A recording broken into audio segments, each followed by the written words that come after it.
শুনতে কেমন যেন লাগছে। আপুটাই মনে হয় ভালো ছিল, ম্যাক্সিমামই ভাবি ডাকছে, নোয়াখালীর ভাবি। কিয়া কইতাম বাবুরে। অবশ্যই শিল্পীদের খেয়াল রাখবেন, কিসে তাদের ভালো হয় মন্দ হয় সেগুলো আলোচনা করবেন। সময়টা আসলে কাজ শেষে দিয়ে দেওয়াটাই বেটার। আমার মনে হয় যে এটা একটু হলেও পরিবর্তন হচ্ছে, আগে থেকে অনেক বেটার হয়েছে। হয়তো কিছু কিছু জায়গায় এখনো আছে যারা শিল্পীরা সময়টা ঠিকঠাক পাচ্ছে না। আর শুটিং হাউসগুলো অবশ্যই একটু উন্নত করা উচিত, মানে আমাদের ফিমেল আর্টিস্টদের জন্য একটু ভালো হয়। এটা আসলে আমি নিজেও সারপ্রাইজড, কারণ দুই ফ্যামিলি মিলে আলোচনা করে বিষয়টা হয়েছে। আমাদের মধ্যে একটা বন্ধুত্ব ছিল, তো দুই ফ্যামিলির আলোচনায় ওরা যা ভালো মনে করেছে তাই হয়েছে, আমরা জাস্ট রাজি ছিলাম। একদম একদম খুব মজা করি, সারাক্ষণ মজা করি। সারাক্ষণই আমরা ট্রাই করি আঞ্চলিক ভাষায় কথা বলার। যদিও আমি ঢাকার মেয়ে, এটা অনেকের একটা ভুল ধারণা যে আমি নোয়াখালীর মেয়ে, না আমি ঢাকার মেয়ে, কিন্তু আঞ্চলিক ভাষায় কথা বলতে আমার ভালো লাগে। আসলে আমার জার্নি তো শুরু হয়েছিল টিভিসি দিয়ে, প্যারাশুট নারিকেল তেলের টিভিসি দিয়ে জার্নি শুরু। তারপরে এই তো এইভাবে আসছি। টিকটকটা আসলে কে কিভাবে দেখে আমি জানি না, আমার কাছে টিকটকটা একটা বিনোদনের প্ল্যাটফর্ম মনে হয়।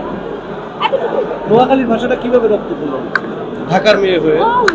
এটা আসলে হয়ে গেছে, আমি জানি না কিভাবে। আমাদের একটা হেল্পিং হ্যান্ড ছিল, উনি নোয়াখালীর ছিল।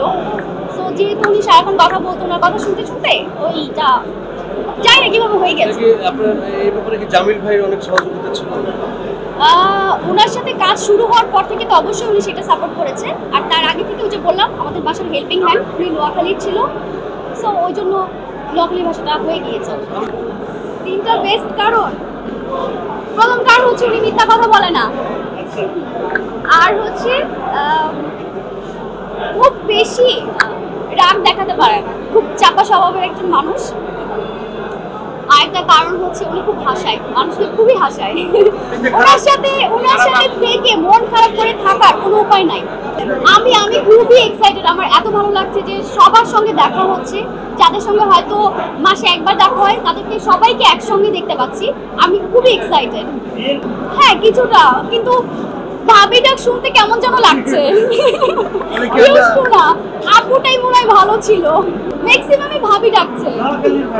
হ্যাঁ নোয়াখালীর ভাবি। কিয়া কইতাম বাবুরে, এত ক্যামেরা লই খাড়াই রইছে, এখন কিয়া কইতাম। ডান। ওকে, আল্লাহ হাফেজ। আল্লাহ হাফেজ।